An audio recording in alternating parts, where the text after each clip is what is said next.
Assalamualaikum warahmatullahi wabarakatuh. Apa kabar teman-teman semuanya? Kembali lagi bersama kita berdua di Humanisme Podcast. Halo Mbak Eri, sehat Mbak Eri? Baik, alhamdulillah. Gimana Cai? Gimana? Aman Mbak? Terkendali? Aman. Sudah mulai masuk berberan? Sudah masuk berberan. Ya, jadi makin tight ya target-target. Makin sibuk, makin banyak harus dikerjakan untuk akhir tahun ya teman-teman. Ya, mudah-mudahan lancar Mbak Eri. Amin. Acai gimana Acai? Ya, ngejar setoran ya, ngejar target supaya banyak penugasan yang selesai. Ya bisa di-deliver ke klien ya penugasannya. Karena memang akhir tahun ya, akhir tahun bisa selesaikan semua pekerjaan, ya. Bisa nagih ya Cai? Betul. Demi target perusahaan supaya bisa tercapai ya. Oke, kita mau bahas apa Cai? Nah, terakhir itu ini flashback sedikit. Kemarin di episode sebelumnya kita membahas mengenai culture fit ya, pentingnya culture fit di dunia kerja.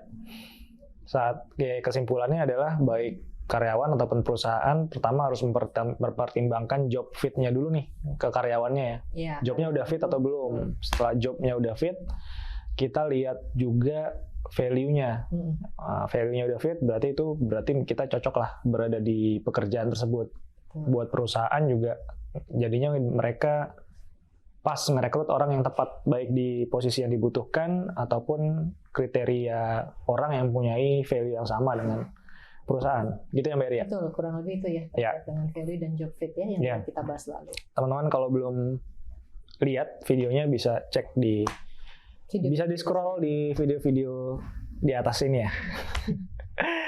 Nah, sekarang kita akan membahas hal yang juga sering didiskusikan ya di dunia kerja, baik di sosmed ataupun di obrolan kantor, manajemen apalagi ya, yaitu terkait dengan generation gap.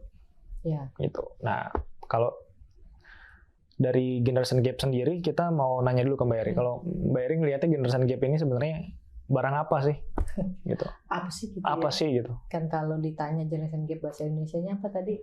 Jarak ya antara generasi. Antara generasi. Tapi kan gini, kalau secara sebenarnya nggak jauh-jauh masih definisinya.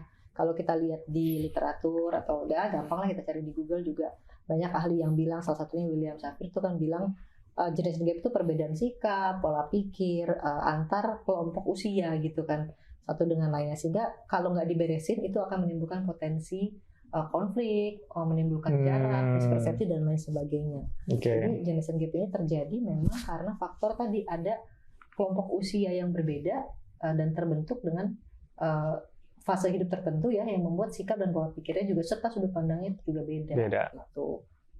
Oke. Ya kayak kita di rumah juga kan kadang-kadang suka ada mispersepsi between kita sama orang tua kita. Ya bisa dipastikan karena kita juga beda generasi. Atau kita dengan nenek kakek kita atau anak-anak kita dengan kakek neneknya. Kan suka beda gitu kan. Apa yang buat anak-anak kita baik-baik aja, buat kakek neneknya itu nggak sopan. Betul. Karena persepsi dan pola pikir itu juga berbeda. Gitu. Iya. Nah kemudian sebenarnya bagaimana sih kondisi seeksis apa ya generation gap ini ada di dunia kerja gitu? Apakah ini cuma semata-mata perbedaan umur aja tadi, kayak kita sama orang tua, sama anak kita di rumah gitu? Dan Mbak Eri sendiri sebagai ya orang yang mungkin udah lebih lama di dunia kerja, dulu di zaman lo dulu ada nggak sih Mbak generation gap? Lo ngerasain apa enggak dan itu seperti apa gitu bentuknya gitu? Gini, sebenarnya sebelum tahun 2000 sekian belas tuh ya, itu tuh orang tuh nggak ada yang notice tentang generation gap. Baru gunjang-ganjing rame kalau nggak salah 2013 tuh ketika majalah Time dan berbagai riset itu ngangkat tentang generasi milenial. Sebelum itu generasi gue ya. Iya, itu kan tahun 2010-an. Di awal-awal tahun 2000 orang nggak ada yang ngebahas tentang generation gap. Yang orang pahami seperti kata lu tadi hanya masalah perbedaan usia. Usia. Karena memang pada saat itu anak sekarang bilang gitu ya. Anak sekarang gitu.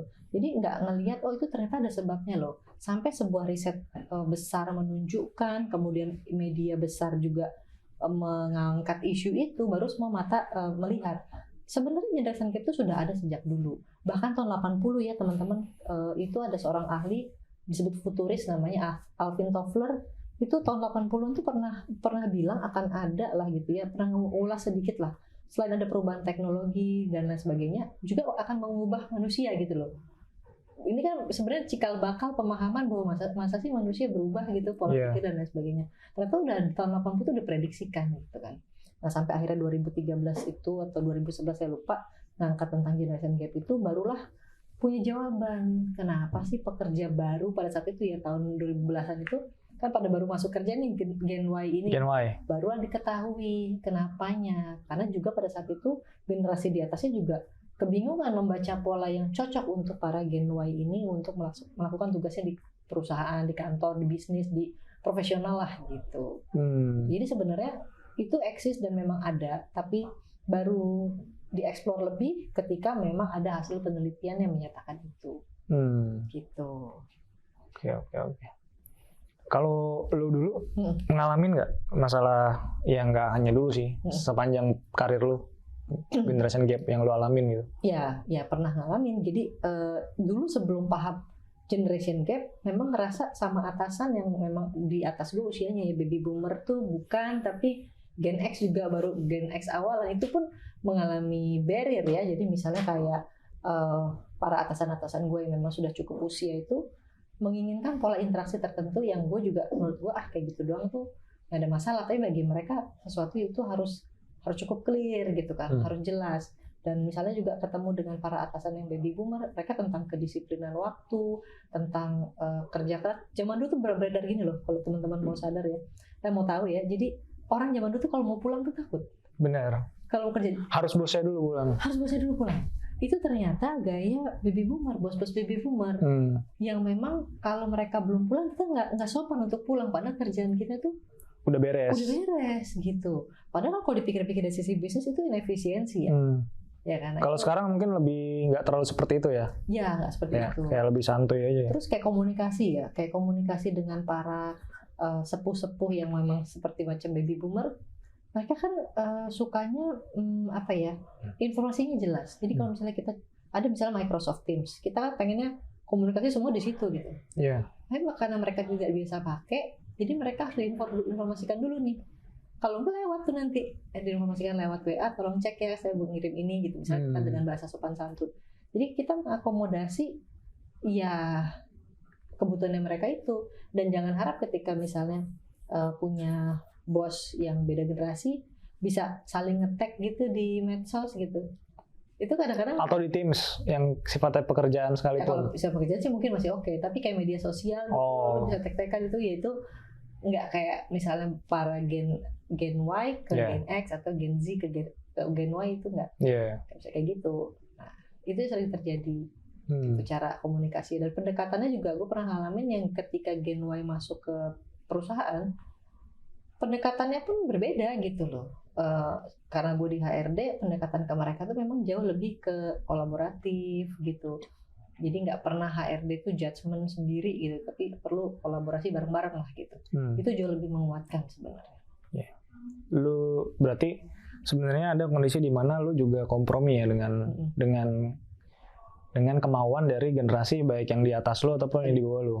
Iya, karena gini, poinnya adalah itu kan tentang cara berkomunikasinya disesuaikan, cara berinteraksinya disesuaikan dengan kebutuhan. Yang penting kan goals dan tujuannya itu masuk gitu loh, yang kita butuhkan. Misalnya kita mau mengirim sebuah email atau sebuah pekerjaan, kalau kita dengan cara kita harus, kan gue udah ngirim pakai Microsoft Teams, harusnya dia membaca gitu. Tapi yang kita tahu nggak terlalu menggunakan teknologi dalam kehidupan sehari-hari banget kayak kita. Jadi yang harus gue lakukan mengingatkan via pribadi gitu. Itu kan jalan tengah gitu kan. Atau misalnya kita dengan generasi di bawah kita gitu, mereka butuh misalnya kejelasan, mereka butuh misalnya mereka kalau mendengarkan ceramah lama nggak betah, mungkin dibikin dari infografis yang cepat gitu kan. Yang penting kan message-nya sampai, bukan tentang caranya gitu. Kalau orang zaman dulu, bahkan mungkin waktu zaman gue kecil ya, itu berarti baby boomers yang jadi pemimpin. Itu tuh dulu sering banget anak-anak sekolah itu dikumpulkan untuk ikut penataran P4 4 hari. Udah nggak ngalamin ya? Enggak kayaknya. Gue ngalamin penataran P4, artinya kita dijelaskan sikap-sikap hidup. SD? Apa SMP? SMP masih dapat. SMP juga ada, SD dapat, SMP dapat, SMA mungkin ada lah ya. Jadi itu di apa namanya penataran ya, Penataran itu gue udah nggak Udah dengar, zaman dulu. udah nggak dengar lagi sekarang Bahasa bahasa penataran udah nggak penataran. ada ya? Dulu masih suka dengar Iya. bahasa penataran. penataran tuh mungkin lebih kepada apa sih, seminar ya? Iya mungkin ya Atau sih, synchronize. mungkin kayak ya semacam penyuluhan lah ya, Iya. penyuluhan. Nah itu tuh 4 hari kita tuh di briefing tentang sikap hidup yang Pancasilais gitu loh. Sekarang kan mungkin anak-anak udah enggak, kasih aja handout ya, Iya, iya. dikasih dibikinin film-film gitu. Itu bentuk bahwa perubahan kan. Yang penting itu kan masuk. Kalau Iya. dipaksa, misalnya anak sekarang Gen Z Iya, disuruh iya. penataran P4 Iya dulu soalnya mungkin lebih kaku ya, kaku. kan. Value itu sangat dipegang, apa ya, bahasanya tuh kayak ngikutin generasi di atas lo yang lagi mimpin tuh Yang seperti lagi apa. mimpin. Betul. Gitu. Harus seperti itu. Gitu. Seperti itu. Kalau sekarang mungkin lebih menganut kebebasan selama lu norma kesopanan tetap dijaga gitu ya. Iya. Zaman dulu juga gue tumbuh besar di media yang tidak berani bicara yang berbeda gitu dari pemerintah. Jadi itu kan Atau orang tua. Atau orang tua. Jadi tabu sekali. Hmm. Orang zaman dulu tuh misalnya memberi ide gitu pada orang tua, no, ikut aja. Ikut aja. Itu memang ya bentuknya, nanti kita bisa melihat karakteristik. Jadi why-nya, kenapa sih orang zaman dulu begitu? Itu nanti ada Ya. why-nya, dan itu ternyata penelitian baru mengungkap itu gitu loh setelah muncul Ya. fenomena. Dan itu yang membuat gen Y dan Z berbeda ya. Betul. Karena gen Y dan Z mungkin lebih diberi ruang untuk dibesarkan dengan pertanyaan. Dia boleh bertanya apapun gitu ya. Kan Kebebasan. generasi Z itu kan juga terlahir dari orang tua yang mayoritas Gen X. Iya. Iya kan? Benar. Kalau baby boomer kayaknya agak langka ya, tapi kebanyakan Gen Z yang hari ini ada adalah anak-anak yang terlahir dari Gen X. Dan X. Dan Gen X itu sudah melakukan perubahan juga gitu kan, pola asuh dan lain sebagainya. Sudah dapat pembelajaran banyak lah gitu. Iya. Oke. Nah, gue juga ini nyambung nih dari Mbak Eri ya, karena ternyata sebenarnya se-eksis itu ya kasus-kasus generation gap di dunia kerja. Gue baca artikel di Kompas ya, di situ dibilang ada survei kebetulan surveinya di Amerika Serikat ya, nemunya yang di Amerika Serikat. Jadi ada 1.300 manajer di Amerika Serikat itu semacam di survei lah ya. Itu manajernya dari lintas generasi ya, kecuali Gen Z. Nah, mereka ini surveinya terkait pandangan dari si manajer-manajer ini kepada generasi Gen Z. Dan dari 1.300 itu, 3 dari 4 manajer itu mengatakan bahwa Gen Z itu adalah generasi yang paling sulit diajak bekerja sama dibandingkan generasi lainnya. Masalah-masalah yang mereka keluhkan itu adalah Gen Z lebih mudah terdistraksi, banyak menuntut, kemudian perilaku kesopanannya sama mudah tersinggung. Ini mudah-mudahan Gen Z di sini yang nonton tidak tersinggung. Ini hanya contoh dari survei atau penelitian yang ada, kebetulan yang ada Gen Z, jadi kita bahas di sini gitu. Nah, Mbak Eri gimana ngelihat survei yang tadi gue sampein? Iya, mungkin secara survei yang di Amerika itu mungkin benar ya. Tapi kalau menurut aku sih lebih kepada gini, pasti ya setiap generasi menghadapi generasi di bawahnya itu pasti nggak mudah. Pasti akan bilang susah gitu kan. Apalagi misalnya lintas 2 generasi. Gen X menghadapi Gen Z itu kan udah keselang Gen Y kan. Nah, jadi pasti akan merasa itu sulit gitu. Akan merasa itu nggak mudah. Apalagi dengan Gen Z ini memiliki karakteristik yang memang berbeda sama yang lain, yaitu mereka information overloaded kan. Yeah. Jadi di saat mereka masih kecil, mereka udah full of information. Jadi kalau misalnya mereka lebih mudah goyah secara mentally, lebih mudah overthinking, lebih mudah hancur ya secara mental atau gimana, itu faktor memang terlalu banyak informasi yang masuk tanpa mereka bisa memfilter ini relate atau tidak gitu. Karena sepersekian detik loh informasi itu seliweran di kepala seseorang saat ini. Bayangin kalau si Gen X melihat situasi information overloaded di saat dia udah dewasa. Nah, kalau Gen milenial menerima information overloaded, mereka sudah di kondisi sudah rada besaran. Remaja mungkin ya. Remaja, gitu kan. Itu pun masih terpengaruh, tapi nggak banyak. Bayangin, anak-anak ini kecil-kecil, mungkin usia SD, sudah terpapar begitu banyak informasi dan se-overloaded itu loh. Itu yang membuat generasi ini memiliki karakteristik yang agak beda, yaitu mungkin secara mentally tadi. Gitu. Sehingga akhirnya kayak dianggap susah gitu. dan sekarang eranya mereka masuk dunia kerja. Betul. Sebagai angkatan kerja baru yang mewakili generasi mereka. Makanya itu jadi banyak diulas ya. Banyak diulas. Padahal sih sebenarnya gini ya, kalau semua generasi itu menurut aku pasti ada adaptasi ketika memasuki stages menjadi orang dewasa dunia kerja. Nah, generasi di atasnya gimana nyikapinnya? Sepanjang tahu celahnya, sepanjang tahu karakteristiknya, mengetahui latar belakangnya, membuka diri untuk lebih kenal lebih jauh, sebenarnya itu bisa dihadapin sih, bisa diatasin. Jadi kunci gerbang utamanya untuk membuat semuanya berjalan adalah dengan kenal sih menurut aku. Ya. Dan ini juga sebenarnya mungkin karena Gen Z-nya nggak disurvei aja ya pendapat mereka terhadap generasi yang lain. Mungkin kalau ditanya juga, generasi ini kolot atau ya kok kita nggak nyambung ya. Nggak nyambung. Mungkin bisa seperti itu. Nggak penting, manajer gua nggak penting. Ya, mungkin. Kan memang mereka punya pembanding lebih banyak sih ya. Kalau zaman dulu, gue sempat ngalamin masuk ke dunia kerja. Gue udah kerja loh ya. Internet itu masih sesuatu yang nggak bisa diakses di kantor. Iya. Gitu. Belum tidak semudah. Belum seinklusif sekarang. Betul. Internetnya. Cukup eksklusif untuk didapatkan. Wifi nggak ada. Semua itu harus berlangganan dengan harga yang cukup mahal. Iya. Gitu. Itu semahal itu gitu internet. Jadi kan bukan sesuatu yang obral. Kalau sekarang kan kacang goreng ya.